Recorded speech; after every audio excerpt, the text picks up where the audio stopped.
Let me tell you what's going on in Tanya. And I'm going to start the class like this. I remember where I finished last week, and I know where I want to start this week, I think. I'm going to start the class this way. Chassidus is a new Torah. Right? Chassidus is a new Torah. Now, to be sure, there really is no such thing as new Torah. Torah comes from Moshe Rabbeinu, Torah comes from Har Sinai, and there's only one Torah. It's brought in Chassidus that when Mashiach comes, there's not going to be new Torah. There's going to be more extracted from the existing Torah. But Matan Torah lo yeh ed apam. The Eibishter gave the Torah once, and the Torah which the Eibishter gave then, he gave all the Torah that's going to be till Mashiach and beyond Mashiach and so on. So the word is that when you say new Torah, you essentially mean a new Gilui, a new dimension in Torah. Now, Chassidus is a part of what we call Pnimiyas HaTorah, the neshama, the soul, the spirit of the Torah, right? In other words, in general, you could include Chassidus in the same category, in the same class as Kabbalah. But if Chassidus would be the same thing as Kabbalah, then it wouldn't be Chassidus, it would be Kabbalah. There's obviously differences between Chassidus and Kabbalah. Now, the most superficial, the most obvious difference that you know when you study the difference between Chassidus and Kabbalah is that Kabbalah was made for special people, and Chassidus was made for everybody. That's really the simplest difference between Kabbalah and Chassidus, is that Kabbalah was made for people who are Mekubalim, right? If you've ever read what's written about Kabbalah, it's Tiknu Kol HaDvarim, Biridu Kol HaMaisim, a person who's inside of himself to a considerable degree, to a total, complete extent, pure and clear, can relate to Kabbalah. You learn Kabbalah, you don't really understand. You have to sense it. But to sense it, you have to have a special kind of mind and a special kind of body. It has to be very pure. That opens you up to be what's called in the wording of the Padas Oiskim B'Kabbalah, where Kabbalah is not just words, it's real. The Baal Shem Tov took the same neshama, the same idea, the same spirit, and he made it available to everybody. But obviously, when the Baal Shem Tov took Chassidus and made it available to everybody, he didn't give us Kabbalah. He didn't. He gave us something different. And when you talk about the difference between Chassidus and Kabbalah, on the one hand, what the Baal Shem Tov gave us has to be higher and deeper. To bring something deep to simple people, you have to go even deeper, obviously. If you want to bring something which is unavailable to the masses, and you want to bring it to them real, it has to go even deeper. On the other hand, Chassidus is not necessarily as deep and as spiritual as Kabbalah. It reaches Amcha, it reaches simple people. In other words, I'm not trying to here sell Chassidus to you. This is not a propaganda class for Chassidus. But Chassidus, on the one hand, has a deeper origin than Kabbalah. And on the other hand, it brings the ideas to us in a very simple way. In a very, very simple way. And by bringing them to us in a very simple way, simple people can relate to them. And as I always say, and this is just a form, it's a way of communicating the idea, you could summarize all of Chassidus in one word, really. The Rebbe's chose it, if you would use the Rebbe's language, you would summarize the Chassidus with the word Yechida, and I'm not Chas V'Shalom disagreeing. But I'm saying, just to make it simple, the whole of Chassidus is about neshama. Neshama. Everything has a soul.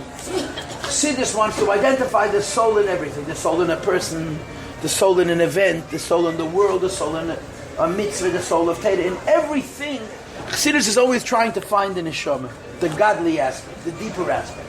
But you look at the world, what's the soul of the world? The soul of the world is Argacha Pratis. That God is managing His world. The soul of the world is that the Eibishter is creating the world every instant, and so on. What we have been discussing is the soul of people. Neshama is the soul, the Jewish soul. And of course, the neshama was not invented by Chassidus. Chassidus did not invent the neshama. What Chassidus invented was that you should live by your soul.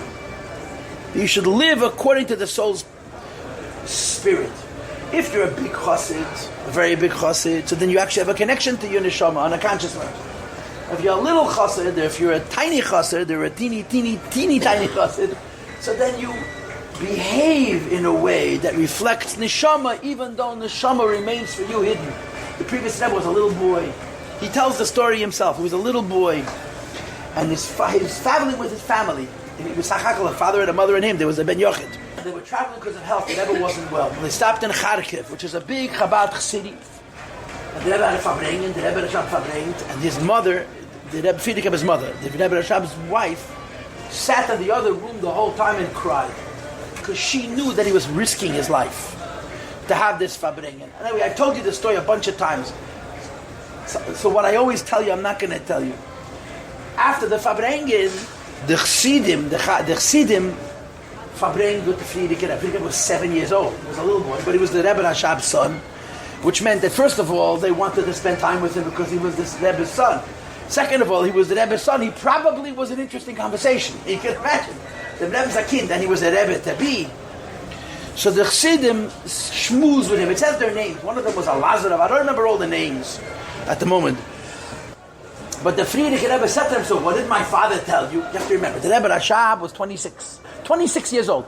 The Chassidim he was sitting with had white beards. They were in their 50s. And they sat in front of his father. He was a little boy. He understood that his father was young and that in spite of his youth, he was revered, literally revered by people twice and 3 times his age. So as a little boy, the Friedeker was very proud that his father with the black beard sits in Fabrengs, or he actually had a red beard or a blonde beard. The Rabbi didn't have black beards, except for our Rebbe. The Rabbi had either red or yellow, blonde or red. And so he asked the Chassidim, so what did my father tell you? So one of the Chassidim said to him that your father told us, what's a chassid? So the Friedeker Rebbe, his whole height for the Gestalt, my father told me 6 months ago what's a chassid. The Friedeker Rebbe tells this story, like I knew before you. So one of them said to the Friedeker Rebbe, der Tate hat dir gesagt, was a chassidl is. Uns hat gesagt, was is a chassid. In English means your father told you 6 months ago what a little chassid is. He taught what's a chassid. This is a story. In other words, there's big chassidim and there's little chassidim. When you talk about the greatest chassidim were neshama people. They were not tzaddikim necessarily. They were certainly not mekubalim in the true sense of the word, deiskim b'kabbalah. But they were in touch with their neshama. They had a shaykhus with neshama on a conscious level. There's a story with, I think, one of the great chassidim at Alter Rebbe. And it's truly a Maisa Pella. You know, you tell stories and you don't understand them, you miss the whole story. That the Shlomo Karliner was a friend of the Alter Rebbe's. They were Talmidim with the Maggid together. Shlomo Karliner was a very big tzaddik, and he was also one of the few Chassidus in Russia. If you understand what happened to Russia, when the Mezidja Maggid passed away, they divided up all of Eastern Europe amongst them. Each one was given an area, a territory. But if you lived in Russia, you were right in the eye of the storm of the Misnagdim. A bunch of them left. They left. They moved. The Baditchev was in Pinsk. Pinsk was one of the strongest Litvish cities, Elamish cities, Stagish cities, and they physically threw him out. They physically threw him out of town. So they went to Baditchev.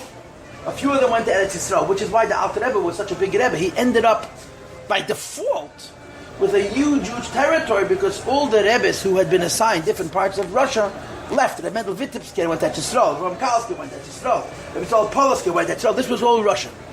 And that's what the Mezidja Maggid said. It's a story which I told you, that their younger man, I can't hear you. Why did they leave? There's all kinds of reasons. But in Das Tach, they left because it was too hot in the kitchen. They left. You're pressing me now. I'm going to leave the question unanswered. Some of them left because of misnagdim. Some of them left for other reasons. But the bottom line is that Alter Rebbe ended up with all of their territory. This is what, like I said, the Maggid said. Der junge Mann mit der Molzain Rav began zu reisen.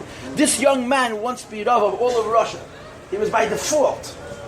But there was some that stayed. The other Chassidus, which was very strong in Russia then, was today it's called Stalin. Then it was called Karlin. It exists Ada Yom Hazeh. So Shlomo Karliner was a contemporary of the Alter Rebbe's, and he was an opponent of the Alter Rebbe's. Because he disagreed with the idea of Chabad. He disagreed with the new style of Chassidus which the Alter Rebbe had created. Anyway, so there was always this constant tension. They were friends, but they didn't agree. And there are many stories. And one of the stories that's told is that the Shlomo Karliner came to Lozhne. He came to the Alter Rebbe. And he brought along with him one of his chassidim. Shlomo Kalina brought along with him one of his chassidim. And he introduces him to the Alter Rebbe. And he says to Alter Rebbe, this is my chassid. He's not a Chabad chassid. That means he doesn't learn chassidus. He's not allowed to learn chassidus, as was to say that then only tzaddikim learn chassidus. So he's a chassid in the style of chassidei Poland, that it's all about emunah, tzaddikim. The whole chassidus is based on the emunah and the Rebbe and the tzaddik. There's no avodah b'koyach atzmei. And he has Gil Eliyahu. Eliyahu Hanavi visits him. Eliyahu Hanavi visits him. I don't know about you, Eliyahu Hanavi hasn't visited me anytime lately, and if he has, he came disguised as somebody I probably wouldn't like. You understand? Eliyahu, Gil Eliyahu. So the Alter Rebbe turns around. They were in Gan Eden HaTachten, in the little room in front of the Alter Rebbe's cheder. And the little room, which was outside the Rebbe's room, was a shul, was a shtibel of his medrash. It was a small tzimmer, but it was a shul. And the greatest talmidim of the Alter Rebbe used to sit there. And the Meisha Valenka, I think it was the Meisha Valenka, was davening. And the Alter Rebbe points at the Meisha Valenka, and he says to him, "When der junge man steht Shmoneh Esrei, this young man is standing Shmoneh Esrei, he's davening. When that halt Sim Shalom is at the very end of the Shmoneh Esrei, the 19th bracha of Shmoneh Esrei, Sim Shalom. U'ba'em is meir yechide shebenefesh, his yechide is shining, is revealed, he's experiencing his yechide shebenefesh. Und lacht von sein Gil Eliyahu. And he is mocking, he's laughing at your chassid's Gil Eliyahu. If you're a Mekubal, and I'm sure you're not, Eliyahu is the madrega of Ruach. There's Nefesh, Ruach, Neshama, Chayachid. Eliyahu is Ruach. And this chassid got by Gil from Yechide. I'm telling the story just to bring out this point, that they were chassidim for whom Neshama was not an idea, it was real. For Anashim Ki'akeinu, we don't have an experience of the Neshama. You know what against Neshama? Tshuva is an experience of Neshama. Mesiras Nefesh is an experience of Neshama. But it's an extreme experience. It's not an experience that you internalize. It's an experience that you run with. But to live with Neshama, to experience in yourself the God within you is a very high madreg. But Chassidim live in a way that reflects Neshama. The Simcha of Chassidim, the Bittul of Chassidim, the Avos Yisrael of Chassidim, these are all, you're living by your soul even if you're not consciously experiencing this. But this is really what the Baal Shem Tov did. I'm using words to describe things that are very sensitive, or I should say differently. I'm using a few words to describe what should take weeks, and I don't have weeks. I'm just introducing today's Tanya class. So this is really what it's about. Chassidus is all about living a neshama life, and the neshama has certain symptoms. The neshama is joyous, the neshama is humble, the neshama is clear, the neshama has no doubts, and the neshama has room for another. As far as the neshama is concerned, you don't push another person away. There's space for both of you. That's essentially what the neshama is. So a chassid tries to live by these values even if he's not feeling the neshama itself. I guess this is a summary of it all, yeah? So chassidus is in a very significant way new.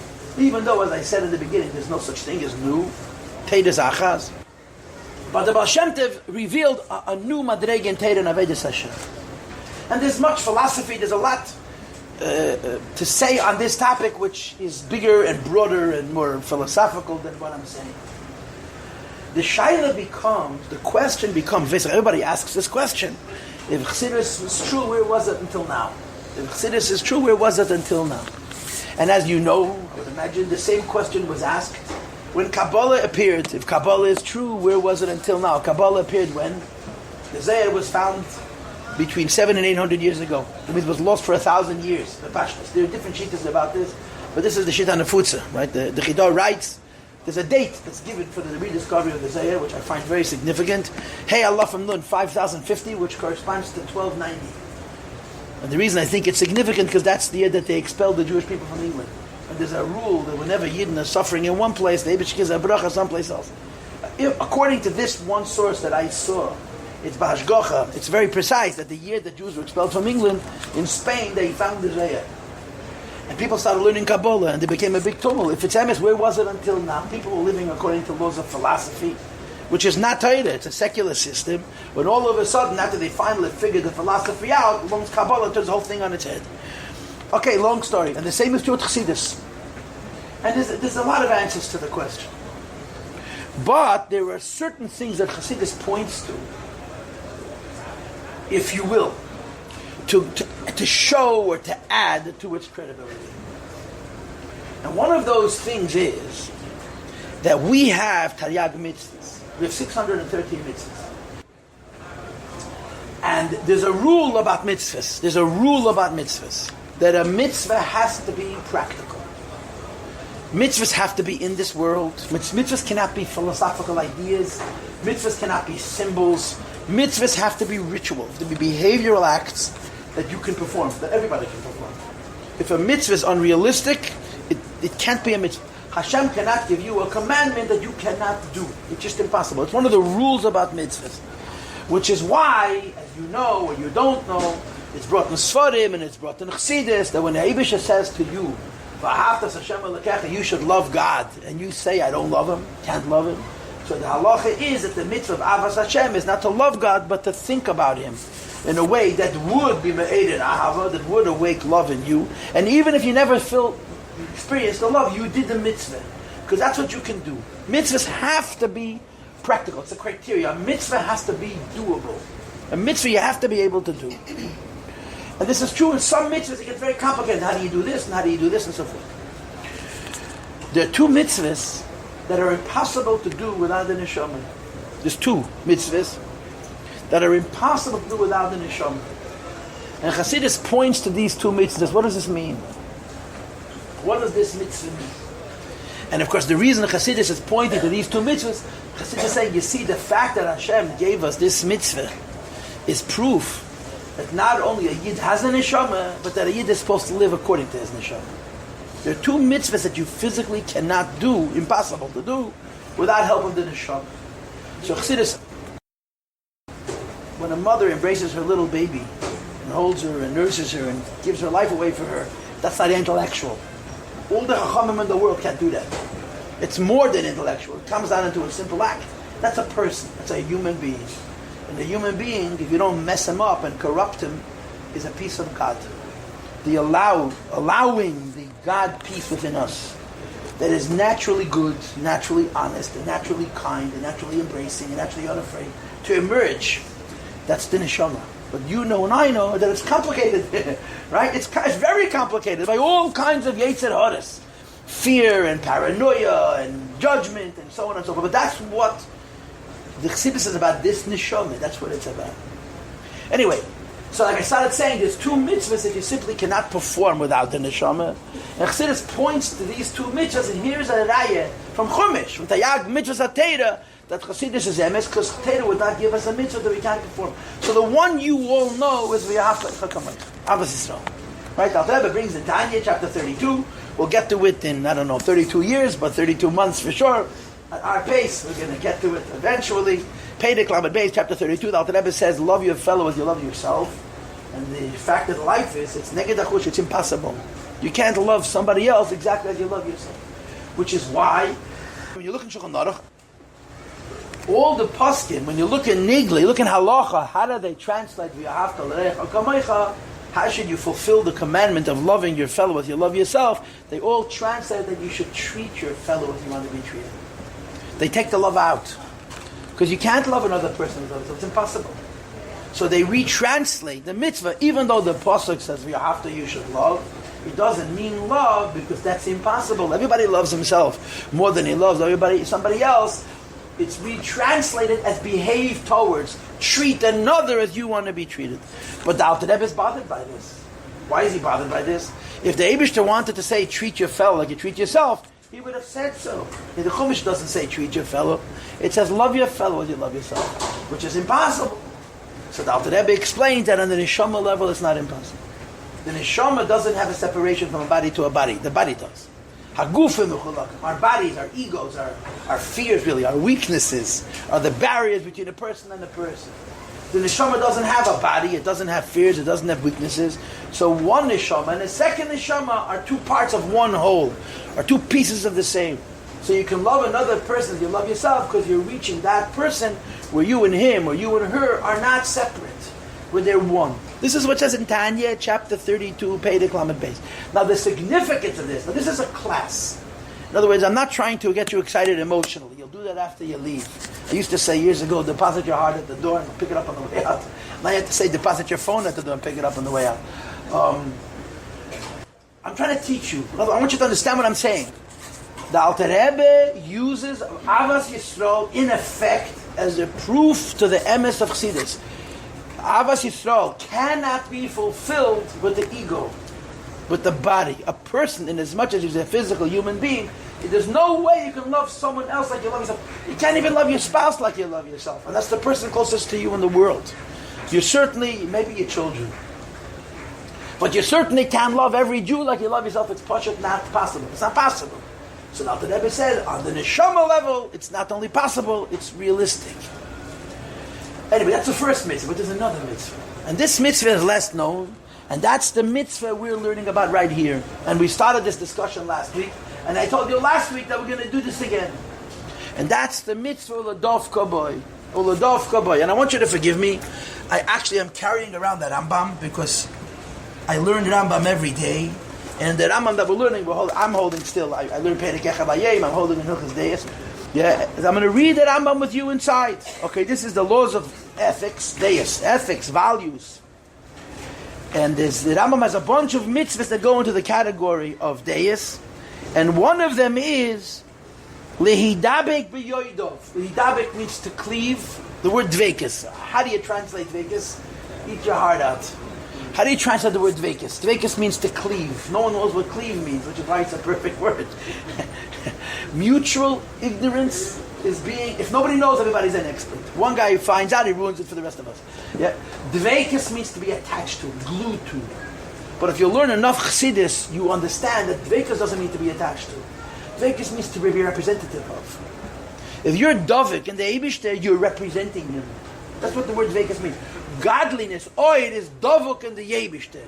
What does it mean light is Dovuk in the source? It reflects the source. It represents the Eibishter. So we have a mitzvah, L'dov Kaboy, to become attached to the Eibishter. So the Rambam words it, L'davik b'yoidav, to be attached to those who know him. So now let's go and read halacha inside. And like I said, we did some of this last week.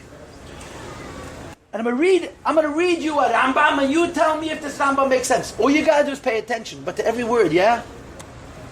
Mitzvah saseh, it's a positive commandment. Lidabik b'chachomim v'talmideim.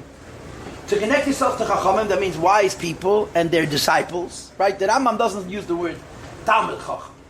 Today, everybody uses the word Talmud Chacham. The Rambam uses the word Chacham. Why? A Talmud Chacham means a student of a Chacham. The Rambam speaks about the Chacham himself. So it's a mitzvah to say to attach yourself to a Chacham and to a Talmud Chacham, the student, the disciple of a Chacham, to learn from their actions, like the idea that says in the Pasuk. And the next two words you have to translate. Uvoy sidbon. Translate.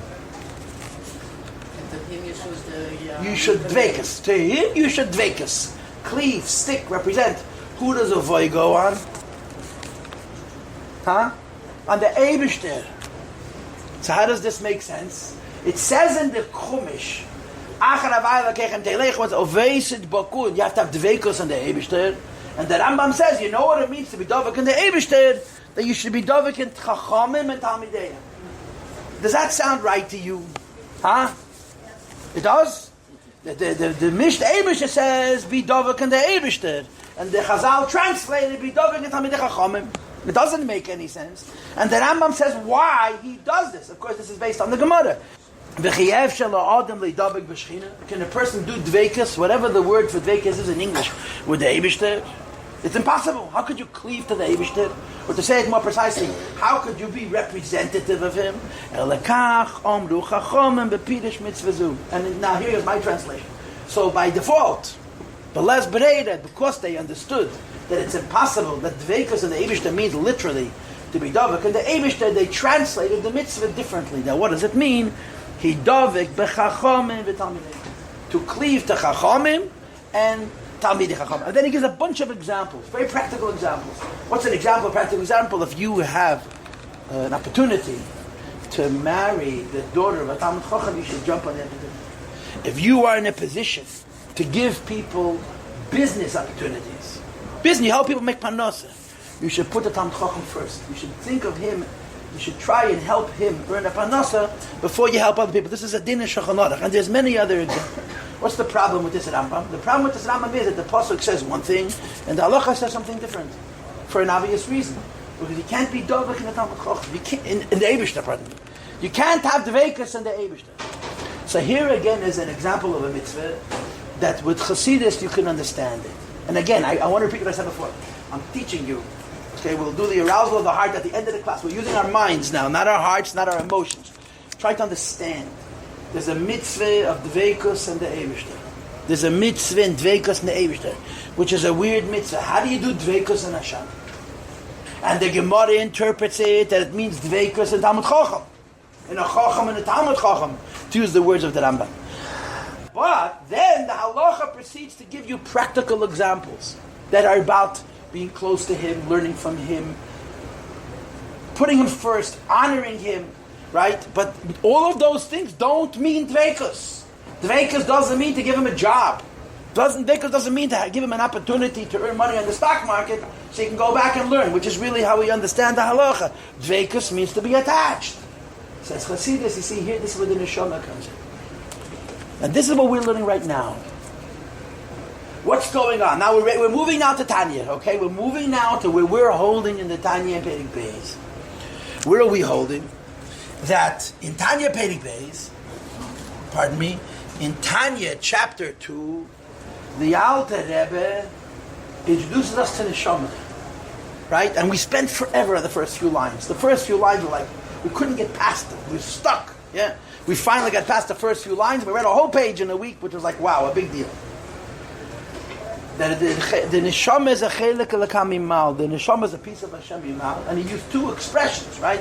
The first expression is chelik elokam mimal. Mamish, the other expression is Yisrael, all of machshava. The neshamas come from Chochmah. And when the Pedic started, the neshama started out so lofty. And then the Alter Rebbe asked a simple question. But neshamas are not all the same. There's big neshamas and little neshamas. And very small neshamas, and even smaller neshamas. If they all come from the same place, if they're all chelik elokam mimal, mamish, and they're all from Chochmah Law, why are there differences between neshamas and neshamas? So the Alter Rebbe answers it, and he uses a mashal, which I'm skipping. I don't want to repeat everything, but I do want to learn something. And he gives a mashal. The mashal from a fetus, a baby. The baby starts out as one pintel at one point, and from that point is going to form an entire child with primary organs and secondary organs all the way down to hair and skin and nails. Moreover, from that seed, from that point is going to form the sac, the amniotic sac, I don't know what you say it in English, in which that baby is going to sit and live and be protected and preserved and held and embraced. And if I can't, I'll be tighter, the sac, shilya kedemes levlad, kalipa kedemes lepri. First the amniotic sac forms, and then the baby forms. And as soon as the baby is born, you throw the sac in the garbage, or whatever, they put it away for stem cell research, whatever it is, but there's no use to the child.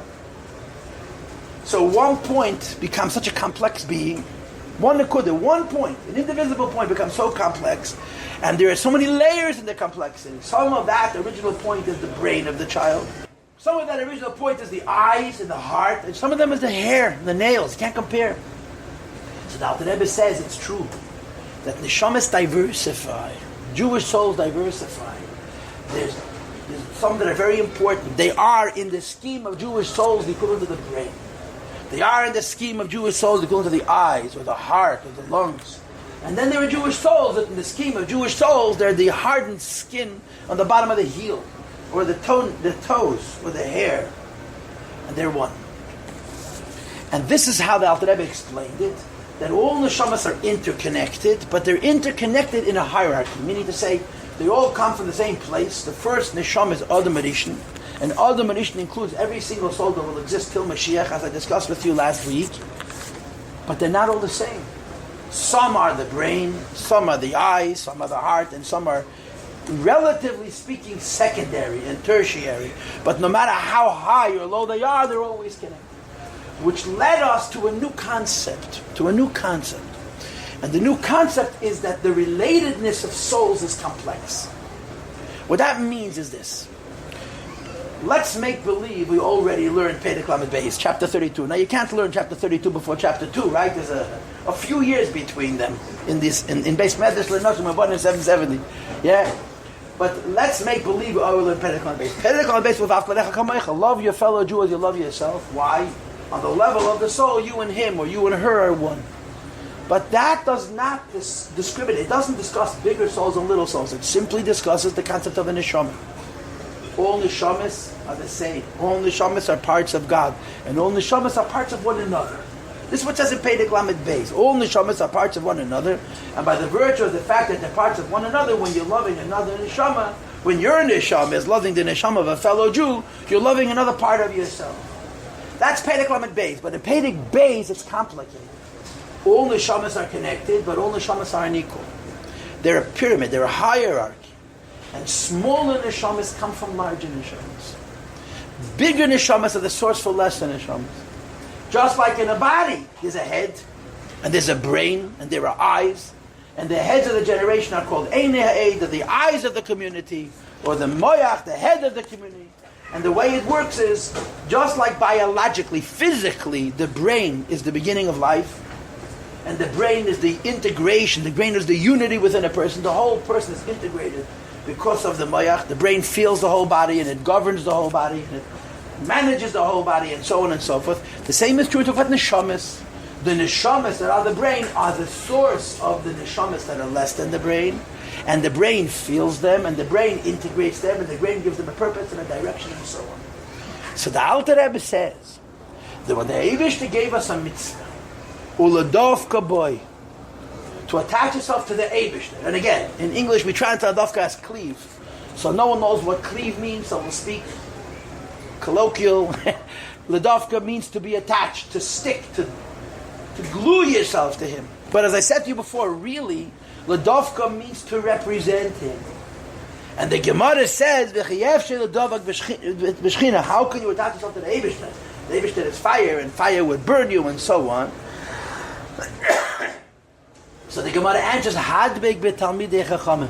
Attach yourself to a Talmid Chacham. Or in the words of the Rambam, attach yourself to a Chacham and his Talmid.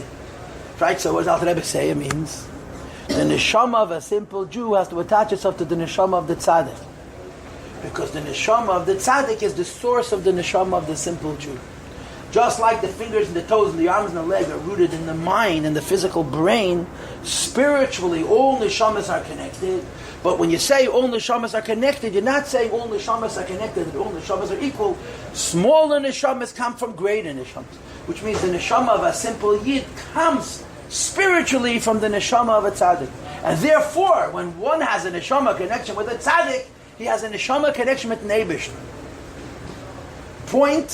The point is, this becomes literally true.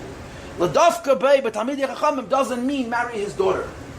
L'dafka bei b'talmidei chachamim doesn't mean give them a job first. Like it says in Shulchan Aruch. L'dafka bei means your neshama has a connection with the neshama of the tzaddik, because your neshama came from the neshama of the tzaddik. And when you consciously attach your neshama to the neshama of the tzaddik, you're attached to the Meibish.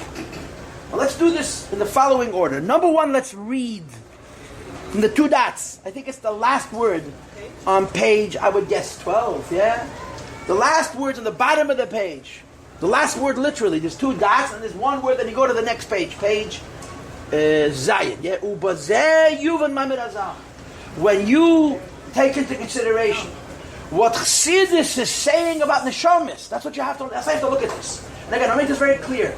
We'll talk Avodah tomorrow. We're trying to understand the concepts here.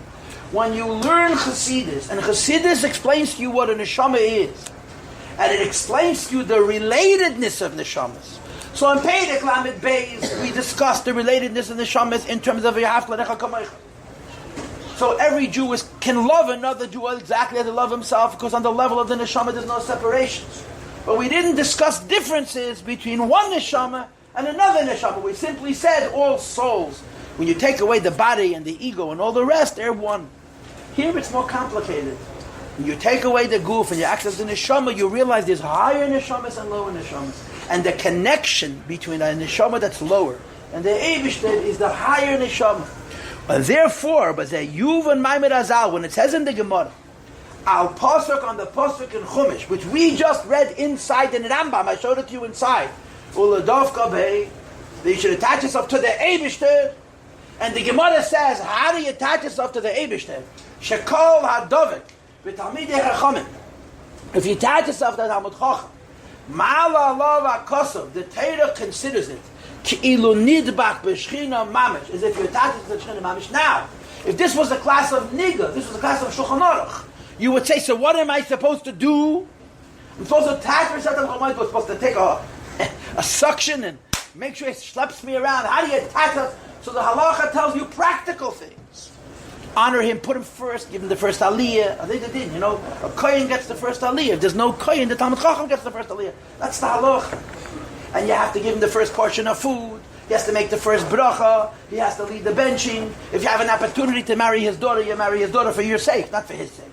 And if you can help him make a living, you put him before some other people. These are dinner and shulchan aruch in kavod of Talmud Chacham. It's not complicated. It's practical halacha. The problem is, it doesn't say in the Torah, behave towards the Talmud Chacham this and this way. It doesn't even mention the Talmud Chacham b'chlal. It says, attach yourself to the Eibishter. And the Gemara interprets it, attach yourself to the Eibishter means attach yourself to the Talmud Chacham. So Al Pi Nigla has to do with behavioral things, ritual things, just like V'ahavta L'recha Kamecha. It says the Alter Rebbe, when you learn Chassidus, and you learn about Neshama, and that Neshama is not some kind of a philosophical idea. It's a real idea. It's a practical idea. You understand this because there's a relationship between Neshamas. All neshamas are connected, but the relationship between neshamas are that a smaller neshama comes from a bigger neshama. So when you're attaching yourself to a tzaddik, you are in effect, pardon me, attaching yourself to the Eibishter. We call this in the Chassidische culture is kashrus, a connection between a yid and a tzaddik. The attachedness between a yid and a tzaddik is the basis for the attachment to HaKadosh Baruch Hu, and it's literally so because neshamas come from the Eibishter, and neshamas are attached to the Eibishter. And the little neshama is attached to the bigger neshama, attached to the bigger neshama, attached to the bigger neshama, which is attached to Atzmas Ein Sof. So on a spiritual level, there is this special concept of a bond. So first of all, to say the technical side of this is a raya that Chassidus is emes. It's a very controversial thing, by the way. I make it sound so easy. It's terribly, terribly controversial. But putting the controversies aside, the simple reality is it explains a mitzvah in Torah that doesn't make it. How do you do this? How do you attach yourself to the Eibishter? So the Gemara says attach yourself to a Talmud Chacham. But how do you attach yourself to a Talmud Chacham? So halacha says do certain things. But when you do those things, you're not attached to a Talmud Chacham. You're doing things which show reverence, respect, honor. So the Alter Rebbe says, Chassidus says, and this is based on Kabbalah, of course, that on the neshama level there is a connectedness, and when the neshama of a smaller yid is connected to the neshama of a greater yid, they're attached to the Eibishter literally. So in other words, you're finding a way of explaining a mitzvah in the Torah, that the Torah means what it says and says what it means. It doesn't say one thing, it means something different. It says attach yourself to the Eibishter, and it means attach yourself to the Eibishter, and the attachment to the yid and the Eibishter has to do with the neshama, and specifically has to do with the attachment to the neshama of the tzaddik. Let's read noch a bissel, yeah? When one is attached to the Talmud Chacham, of course, this is a spiritual thing. This is a neshama thing. Pardon me. Ma'al alav HaKosel Torah considers it ki'ilu nidbach b'shchina mamesh, as though one is attached to the Shechina. Ki ayedei dveika b'talmidei chachamim. When you're attached to the Talmud Chacham, we don't mean that you're physically attached to the Talmud Chacham. It means that there was a spiritual neshama connection between the yid and the tzaddik. Kshureis nefesh ruach and neshama shalami ha'aretz. So even the soul of the simplest Jew, an ignorant Jew, a simple pashto yid, his neshama is attached, umiyuchades, and unified. B'mehusan harishan, in its first essence, for lack of words. V'sharsham and its root, shebechachmi Allah, which is the Eibishter's chachma. Shehu yizbarach v'chachmasi echad, hu amada v'chulu. And if you're attached to the Eibishter's chachma, you're attached to the Eibishter himself. As we spent 10 weeks gribbling, and gribbling is a Yiddish word which I'm not going to explain in English. We sat and spun our wheels and spun our wheels and spun our wheels to explain those two expressions, chelik elakami mal mamish. And chachmei Allah, the Alter Rebbe repeats it again, a Yid becomes attached to the Eibishter from his neshama. And specifically, he becomes attached to the Eibishter from his neshama, as his neshama is connected to a higher neshama and a higher neshama, until it's connected to the Eibishter himself. And then we have a bracket. You don't have to respect Talmidei Chachamim. You can defy them, you can oppose them, you can disagree with them. That's the reality of life. Says the Rebbe, so practically in this physical world you're defying a Talmud Chacham, but your neshama gets its life from the neshama of the tzaddik. That gets his life from the neshama from a bigger tzaddik, till Moshe Rabbeinu, till Adam Rishon. And the Kveach of the Eibishter himself says the Rebbe, Yenikas nefesh ruach and neshama shalhem mebechinas achayraim shal nefesh ruach and nishmat v'decham. The spiritual hierarchy is true even if you're a defiant person. Somebody who defies A tzaddik still lives from the neshama of that tzaddik, but because he's defined, that tzaddik is living from the tzaddik in a way which is called acherayim. Acherayim means it's not revealed, it's hidden. Now the Gemara says, Kol ha'elam kulei nizem b'shvil chanina b'ni. The whole world has mezainis as parnasa because of chanina ben deisa. And chanina b'ni mistapik b'kav charubin me'erev Shabbos. Chanina ben deisa was so terribly poor. A whole week, him and his wife shared a kav. A kav is a bushel, it's a small amount of charuvin. You know what charuvin is? Carrot. Carrot is very good in health food. Yet it's not good as a staple. You know what I'm saying? You gotta eat food. They were poor. The whole world had parnasa because of Chanina ben Deisa, and Chanina ben Deisa had nothing to eat. Whatever the Havana is. The point is, what the Alter Rebbe is saying is, Yidden are connected to the Tzaddik, spiritually. And the connection between the Yidden and Tzaddik is what connects them to the Eibishter. And this allows for the fulfillment of this mitzvah, in a literal way, in an actual way, in a practical way. Now, you probably have a lot of things to say to me, so most of them I'm going to tell you, I'll see you in a week. But before you tell anything to me, I want to read what I just read again. But I want to go back earlier. I want to go back to page 12, okay? And I want to start just 3 lines from the bottom. I know this is very repetitive, but I'm doing it this way because I want you to see inside what I'm... Again, I told you this. I am a teacher. You want an inspiration, you find a mashpi, I'm teaching. I want you to understand. I'm showing you again inside, yeah? The Alter Rebbe was discussing the mashal of the fetus. It's a half a page. It starts out as one point, and then it diversifies, and it multiplies and multiplies, and it diverges. It becomes different types. You have higher parts of the organism. A living being is complex. Complex means it's made up of different parts, and it's also made up of different types of parts. We're not single cells. We're not just one living being. We have so many pieces. Some of us is brain, some of us is eyes, some of us is heart, and some of us is toenails. And it's all from the same point. And the nimshal is neshamas. We all start out the same. And there are big neshamas and little neshamas and tiny neshamas. So let's read the last few lines on page 12. Let's start from the Imkol Zeh, which is 5 lines from the bottom. The Imkol Zeh, nevertheless, Eidena, she, the neshama, whether it's a big neshama, or it's a medium neshama, a little neshama, or a tiny neshama, Kshurais u'miyuchades, tied and unified, b'yichud nifla v'yatzim, in a union which is wondrous and intense. B'mehusan v'atzmus l'rishin, in its earliest mehus v'yatzmus. I'm going to translate it as essence, even though I don't like that word because I don't think it means anything. Shehi hamshachas chochmei Allah. All neshamas go back to chochmei Allah, which means, in other words, all neshamas go back to the greatest soul of all, which is the soul of Adam Rishon. Adam Rishon is chochmei Allah. And it says in Zayas, Brot Nechsidis, that neshamis, the souls that were going to come from Adam Rishon, hang from him. This is an expression which is brought in Abbas Yisrael and Tzemach Tzedek. Anvin de Talyin be'ityelet. Like grapes are hanging from a cluster. The Zohar wants to describe what it means. You have one neshama, and from that one neshama there's going to be millions of neshamas, billions of neshamas in theory. I told you there's 600,000, and each of those 600,000 in theory are 600,000 spark. So the Zohar describes it as grapes hanging from a cluster. Yesh tluyim bereishei, yesh tluyim bezrayei. Some hang from his head, some hang from his arms, some hang from his eyes. There's different levels of neshamas. So all neshamas, besides for being connected, are connected in a complicated way. And a lower neshama comes from a higher neshama.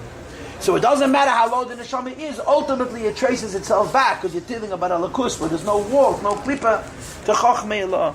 So he says, Ki yanikas v'chayes nefesh ruach and neshama shlami yaretz. You should know that the life of a lower soul, the vitality, the spirituality, the godliness of a lower neshama is minefesh ruach and neshama, comes from a higher neshama. Shalat tzadikim v'achachomim, the righteous souls and the wise souls who are called Rosh B'nai Yisrael, right? Rosh B'nai Yisrael is B'gematria Rebbe, the heads of the Jewish people, Shabbadelim in their respective generations. Smaller neshamas get their spirituality from greater neshamas, and you should just know that this is not something that Alter Rebbe is inventing. This says in Kisvei Arizal. Arizal explains these ideas. The Alter Rebbe brings them to us and tries to give them some relevance to ourselves. And we continue. And now, a mitzvah in Torah, which could not be understood literally becomes a mitzvah, which you can understand literally. What is that? It says in the Pasuk Ladov Kabeh, you should cleave to the Eibush. Frag the Gemara. V'chiyef sheli David b'shchina, can you cleave to the Shchina? And the Gemara answers, cleave to a Talmud Chacham. No, how do you cleave to a Talmud Chacham? So again, when you look in the Gemara, when you look at Shulchan Aruch, he gives you practical things to do. But the Alter Rebbe says those practical things you have to do. But that's not fulfilling the mitzvah literally. That's redefining it. Hashem says, attach yourself to a Talmud Chacham, and what are you doing? You're giving him a job before somebody else. That's not attaching yourself to Talmud Chacham. It's a behavioral thing. Says the Alter Rebbe, that's the ritual side of it. There's a spiritual side of it. And the spiritual side of it is that the idea of every neshama is attached to every neshama is especially true of the neshama of a Talmud Chacham, of a tzaddik. Because lower neshamas connect to Hashem through higher neshamas. Let's read it inside. Shekala Davik b'Talmud Chacham, when attached to Talmud Chacham. Ma'ala alav ha'kosov kilu nidbak b'shchina mamish. The Torah considers it as always attached to the Shechina itself. Ki al yedei dveika b'talmidei chachamim. When one cleaves, when one attaches himself, when one represents the Talmud Chacham, Shureis Nefesh Ruach and Neshama Shalom Ya'aretz, so the souls of the simplest of Jews is attached and one with the Eibishter, b'mehusan harish in the earliest essence, v'shasham and the rucha b'choch me'ilah shu yizbader chachmasei echad v'amad v'chulu. When you're saying that you're attached to the Eibishter's chachma, that's saying de facto that you're attached to the Eibishter himself. Now, of course, the question that everybody has is, this sounds like Judaism believes in unity. There's only one God, and we all relate directly to the Eibishter. Here you're describing a relationship to you and the Eibishter to somebody else. And I'm going to leave this question for next week, but I have to say it because I know that you're thinking it. Right? How could you say that your connection to through a tzaddik? It's a prachtos. And again, I want to repeat again. The Alter Rebbe did not invent these ideas. These ideas are written in Kisri Arizam. Like the Alter Rebbe wrote when he was defending the Baal Shem Tov. We just finished learning Gersa Kedesh Chavhei a while back. Ein tlunei seichem ala Baal Shem Tov kiyem al Kisri Arizal. You have a tiny to the Baal Shem Tov. The Baal Shem Tov doesn't invent these ideas. The Arizal invented these ideas. You don't have an issue with the Arizal. You want to understand the Arizal? Klap Koppenwand. But these are not ideas which created by the idea that neshamas are related. And that lower neshamas are connected to the Eibishter through higher neshamas is written in Kabbalah. Now again, we'll talk about a B'li Neder, Ruba Eza, Hashem Yisbarach, two very important conditions next week. So he says, what about those who oppose the tzaddik? They also live from the tzaddik. All neshamas are connected. And the lower neshama is connected to the Eibishter through a higher neshama. So the Alter Rebbe says, Yenikas. Nefesh, Ruach, and Neshama Shalem, the attachedness of the neshama of a lower yid, a lower neshama that does not want to acknowledge a connection to the tzaddik is mebechinus acherayim. It's indirect. He also gets his chayes from the higher neshama in a way that's called acherayim. Acherayim means that it's not revealed. Shel nefesh, Ruach, and Neshama Shalem. Now, of course, I'm going to finish with this. This is what Chassidim call his dashness. In Chassidim, if you know anything about Chassidus revolves around the relationship between a Chassid and a Rebbe. The spirituality, the mysticism, the basis for that idea is these few lines in Tanya. That there's a spiritual, there's an neshama connection to the Yid and the Meibishter. And when you're connected to the Tzaddik, to the Rebbe, to the head of the generation, you're connected to the Eibishter. But here's the point. The biggest Chassidim, the greatest Chassidim, and I'm not talking about anybody that we know, times of the Alter Rebbe, it was real. Really, we'd say they were in touch with their own neshama, and they were in touch with their own neshama to such an extent that they were actually in touch with the neshama of the tzaddik. I tell you the story all the time, and I'm going to finish with this story. It's a mind-blowing story. It really is a mind-blowing story. The Tzemach Tzedek was the third Lubavitcher Rebbe, yeah? His mother was the Alter Rebbe's daughter. Her name was Deveda Leah. His father was a Yid by the name of Reb Shalom Shachner. Now, I never met Reb Shalom Shachner, but I can assure you he was a godless Shabbat. The Alter Rebbe did take a son-in-law, Abiver.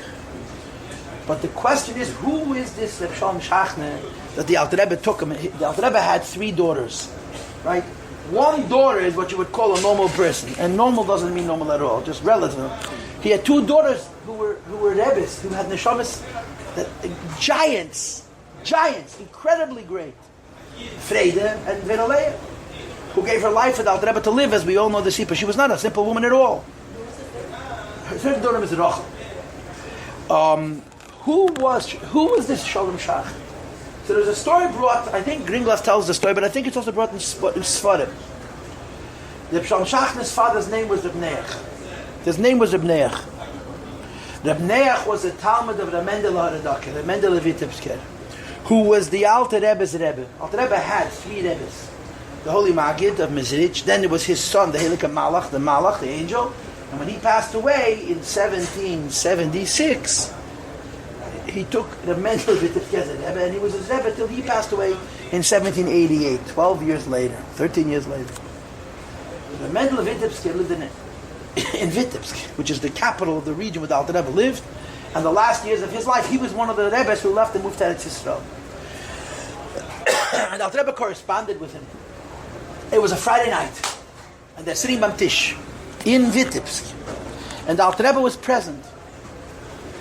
And the Mendel of Vitebsk, who was a very, very holy man, becomes aware of something that's going on someplace else. What happened? This Reb Neach, Shalom Shachner's father, the Tzemach Tzedek's father, the Alter Rebbe's son-in-law's father, was at sea. They were traveling from Istanbul to Haifa on the way to Israel. And ships took so long to travel. I mean, you're allowed to go on a ship before Shabbos and be on the ship during Shabbos and get at the ship after Shabbos. It's otherwise impossible to travel, right? There's all kinds of halachas about Chumin and whatever. There's not like a Shabbos class right now, yeah? Anyway, the ship capsized never. It's filled over. It fell over. And they were drowning. It was Friday night. And the Mendel Vitebsk sees one of his Talmidim, this Reb Neach, is dying in the Mediterranean. What happens? This Reb Neach is given a choice by the Bezdin Shel Maila. And if I'm not incorrect, the choice is, should he die quickly and not suffer, in which case he'll go to Gehenna, or should he die slowly and suffer, and then he'll go to Gan Eden? He was given a choice. Now most people are not given choices.